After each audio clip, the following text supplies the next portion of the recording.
So I'm here at the Al Hobra beach. As I might have told you, Muscat is consisting of several cities all at once. So it used to be an old port, and then it grew out to be a true large capital city of the Sultanate of Oman. And stretched along the coast are just gigantic suburbs such as Al Hubra, or let's say cities on their own, which are just formed into a large metropolitan area. So here we are, you can walk along the coast, it's nice and quiet, and the benefit of it being such a large city is that it's not really crowded in truly any of its areas, you know. It is pretty stretched thin, let's say. And I find myself sitting under a palm tree, which is not too bad, and thinking about the continuation of this trip because I might have shared the itinerary as well. Well, first of all, you might wonder why I make so many short videos. It is because I have a huge backlog in videos that I couldn't really process, as well as having a lot of Insta stories that I still need to publish, which are, let's say, these 1 minute snippets of video that you just share as a highlight. I've had a lot of those still pending to be uploaded, and my phone was full. When it's full, I cannot really export videos through InShot, the application that I use. Now, only yesterday I started actually cleaning up the phone, making a folder in my Dropbox for all the stories that I still need to upload. So that means that I could free up my phone for a bit of a longer segment video. I also noticed that in general, my YouTube videos do not get a lot of views. I wouldn't say it's necessarily discouraging because I try not to tie myself and my, let's say, the desires that I have with this channel, whatever those may be. I don't really tie that to the results that I actually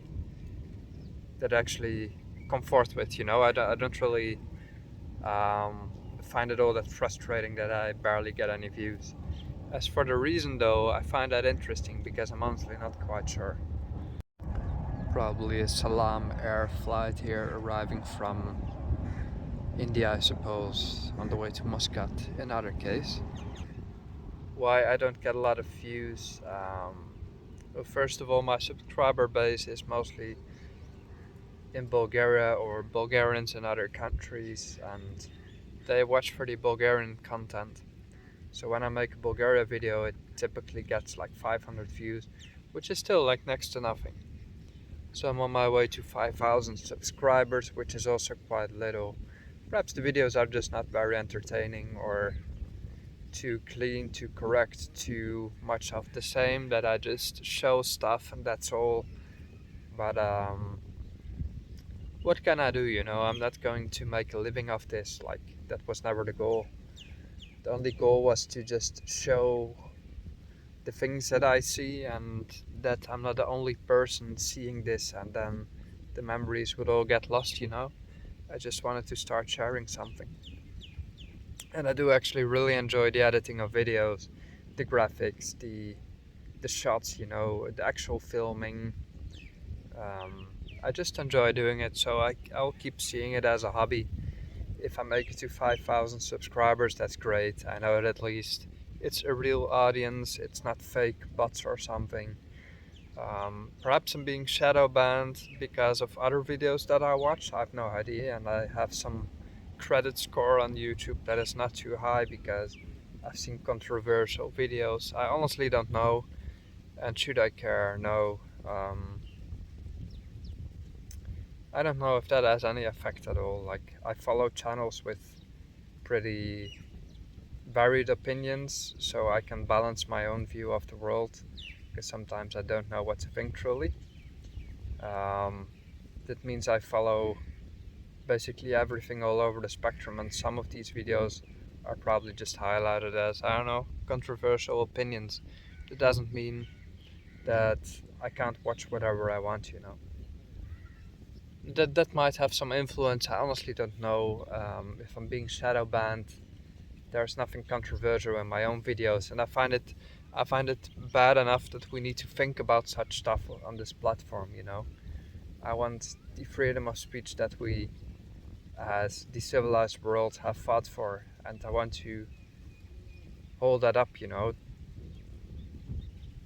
Like, I will never be offended by the speech of anyone else. Like, words can't hurt me. Like, they can. I've been seriously bullied as a kid, but someone's opinion can't hurt me. Like, it's everybody's right to say and think whatever they want. Now, further considerations of this trip. So I find myself in Oman, and I know that India is just a short hop away. So yesterday I was a bit upset with myself. Like, before I went on this trip, I was a bit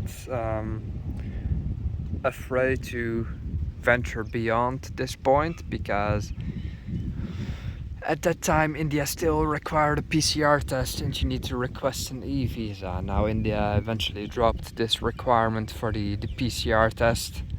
I didn't take the shots, which I'm obviously thankful for nowadays, but that's not the point I'm making. I could travel to India freely right now.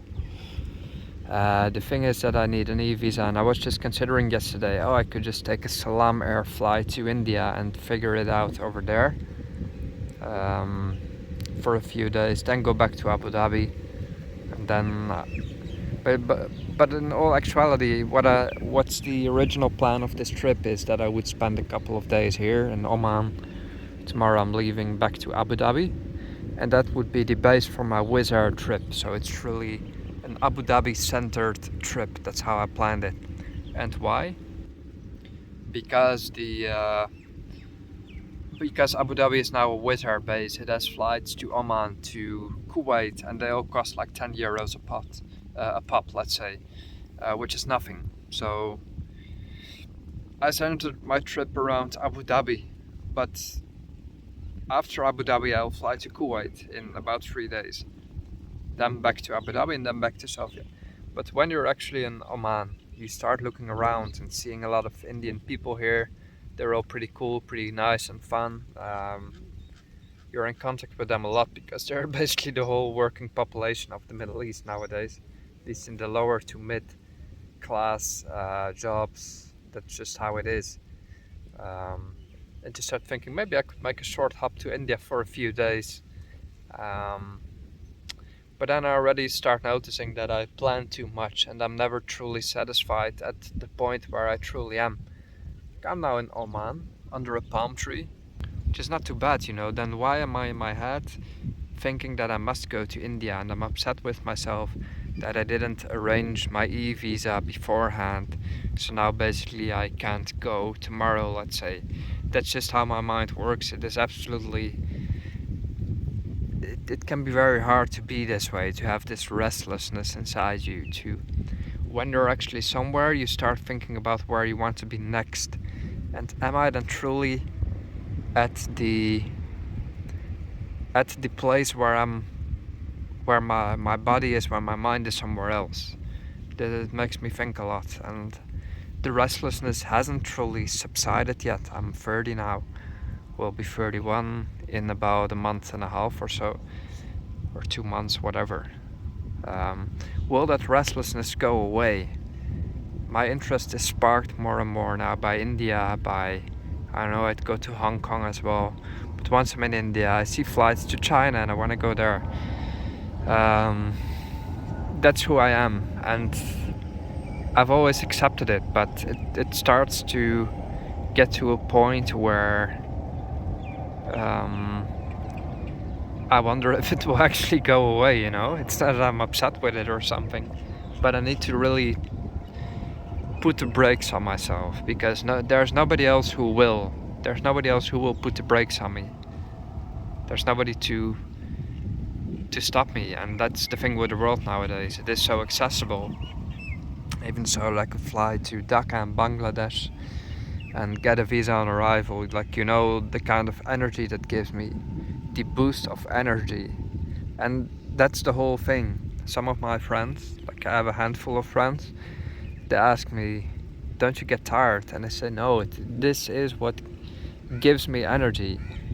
I would describe it like this sort of energy boost that I get when I see a flight and I book it to a place I haven't been, or I make this sort of impulse split-second decision that I fly to India, for example. Let's say I could tomorrow, then take a trip from, let's say, the city of Lucknow to Delhi, fly back from there to Abu Dhabi, then also pop into Kuwait, which I had already planned. That gives me the energy that a kid gets when he sees a candy shop and he gets to pick his handful of candy. And then it's not you who will ask the kid, doesn't this make you tired, all the sugar? Don't you get a sugar crush? The kid says no. Like, you get that after the spike is over. When you're home and you need to do your laundry and you sort of crash, then you sleep in and then you don't get out of your home for a whole day. That's when the sugar crash happens. It's when you're back home. But even then, you're still so satisfied from such a trip that it fulfills you like nothing else. That's the best way I can describe it. So these are just some reflections on travel satisfaction. And at some point you should just be happy where you are, such as where I'm sitting right now. I know I sound a lot like a total diva with first world problems, and that might just be a thing of my generation, you know. We have more free time, depending how you've designed your life. I've focused around being independent and alone. But then that gives you so much liberty at its own turn that you need to sort of balance how you deal with that, how you're going to use it, how you're going to use the time that you have on your hands. You can do it in a lot of ways. And the world seems like a big place, but is it truly when you think about it? Like, I'm in Oman. My parents, for example, have never been here. I remember when we started traveling when I was a kid. It was in 2003. Like, we went on other trips before. We went to, I don't know, Germany a lot, which is close to our home. Like, I didn't grow up rich. I'm not given anything. I don't get anything. I pay for everything myself since I'm 14. I was a dishwasher. I had a paper round. It's all my own money and time that I invest in designing my life, all of it. Pay back my study loans, but that's another story. In 2003 we had our first big trip with my parents, which was to Turkey. And I remember my dad went, we didn't have internet back then. My dad went to the travel agency alone. He booked a trip to Turkey for the four of us. He came back into the house and he said to my mom, hey, guess where we're going? To Turkey. And she did like, because Turkey was an upcoming travel destination. It wasn't some place that you just hopped on a flight and went to. It was an exotic destination. It might sound ridiculous today, but this is 20 years ago. Exactly. 20 years ago. It was a different time. If you're very young, you won't believe it, but it was a different time. And I remember my mom, she went like, Turkey? And she was excited, like it was something new, something unknown. We went there and it was actually exciting and exotic, especially for me. And then the travel bug sort of caught me. From then on, I started learning Turkish. I was 10 years old. I was wearing Turkiye shirts. I knew the national anthem. I was Turkish from that point on. That's how ridiculous of a child I was. I had a wallet full of Turkish money.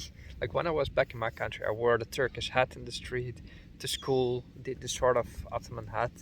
I didn't know anything about history whatsoever, but I wore the things that I got in the souvenir shops, and my Turkish schoolmates, they were like, what's wrong with you? What are you doing? Why are you suddenly like Turkish? What happened to you? And I said, I'm just obsessed with your country. And that was because it was the first time as a kid that I saw a palm tree. I saw a nice beach. I saw just the beautiful people, you know. That's when the travel bug caught me. Obviously, Turkey was then a very exotic destination. It still is a wonderful place. It's not that it's not that that's it's that exotic in a lot of people's eyes, especially if you're in Europe. Turkey is just your random vacation destination. Although you can make it as adventurous as you want, it is a incredible country. But nowadays, if you go on an adventure, you need to go somewhere farther to actually feel that way. Um, like I'm in Oman right now. If you would have told me as a kid, hey, when you're 30, you'll be in Oman on your own for a week, I would cry tears of happiness, and I would be like the kid in the candy shop, you know. I wouldn't believe it if you told me, hey, you're going to live in Bulgaria on your own, you're going to be the freest man on earth. I wouldn't have believed you. I would have cried tears of happiness. And now I'm actually in this position, and then I'm thinking, what will be my next boost? Will it be India for a few days? And now I need to put the brakes on and say, no, it's not going to be India, because I will be spending hundreds of bucks again on the flights. It might seem cheap, but it ends up that you still pay a lot of money. You need to pay the visa. And then you're a few days there, it's a lot of hassle. It's a 3-hour flight. Take it easy, put the brakes on, stay in the Middle East. And I find myself in such a ridiculous position that I keep pushing, and sometimes I just don't know what to do with myself. Now, on the other hand, that's all just a play that's in my mind. And when I'm actually the whole balancing act is that when I'm actually in a place like this, I do make the most out of it. I'm very good at planning trips. I'm very good at designing my day, and all of them are so great. Like, each of my travel days would probably be the best day in someone else's life, and I have these days continuously. That's how fun I make my trips. They're just awesome. Like, yesterday was the best day of my life, and I say that every time. And then today I'll probably have the best day of my life. And like, in an actual sense, that's the cool stuff I see and do. But when you tie them all together, you start looking forward to the next best day of your life. And where might that day be? Perhaps across the pond in India or wherever. But then I'd need to, you know, take a breath and realize that I have a whole life ahead of me, hopefully. And I'll get there at some point, you know? I'll get there at some point. And I know that if I put my mind to it towards India, you know, I'll be there by by the end of this year. That's just how I am.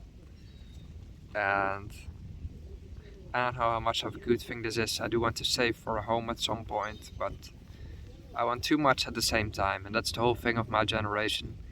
We want it all. We're forced to have it all because of we see the things on social media that other people have it all, but every person has their own struggles. And even if they don't have struggles, like I don't have serious issues in my life, that will be a struggle in and of itself, because your mind will keep you occupied with some worrisome detail. It will find things to be occupied with. And everybody has to deal with that on their own terms, and it's not always easy, but you find a way and deal with it. That's just, well, some random rambles. I hope that was interesting, perhaps not, but I'll catch you later.